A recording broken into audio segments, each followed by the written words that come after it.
വളരെ കാലത്തിനു ശേഷം ഇറങ്ങിയ ഒരു ബ്ലാക്ക് ആൻഡ് വൈറ്റ് ചിത്രം. പടം ഇറങ്ങി ഇത്രയും ദിവസമായിട്ടും ഒരു യൂട്യൂബുകാരും ഇതിനെക്കുറിച്ച് സംസാരിച്ചതായിട്ട് ഞാൻ കണ്ടിട്ടില്ല. കണ്ട അന്ന് മുതൽ എനിക്കുണ്ടായ സംശയമാണ്, ഇതിപ്പോൾ ആരോട് ചോദിക്കാൻ പറ്റും? എന്തായാലും നിങ്ങളോട് തന്നെ ചോദിക്കാം അല്ലേ?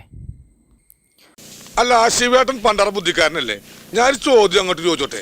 ചതിയിലൂടെ തേവനെ മനയിൽ പിടിച്ചു നിർത്താൻ നോക്കുന്ന ചാത്തൻ പകിട കളിക്കാൻ വിളിക്കുകയും ആദ്യം തന്നെ എന്തെങ്കിലും ഒന്ന് പണയം വെക്കണം എന്ന് പറയുകയും ചെയ്യുന്നുണ്ട്. ആ പറയുമ്പോൾ ചാത്തനായിട്ട് തന്നെ പണ്ടമോ പണമോ പണയം വെക്കണം എന്നാണ് പറയുന്നത്. കളി തുടങ്ങുന്നതിന് മുമ്പ് വിലപിടിപ്പുള്ള എന്തെങ്കിലും ഒന്ന് പണയം വെക്കണം. പണ്ടോ പണമോ എന്താ വെച്ചാൽ.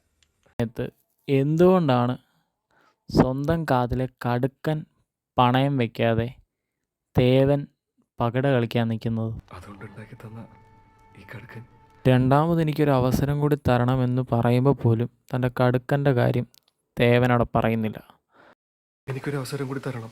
ഡയറക്ടർ മിസ്സായതാണോ, ഡയറക്ടർ ബ്രില്യൻസ് വല്ലതുമാണോ എന്ന് നിങ്ങൾ തന്നെ പറ.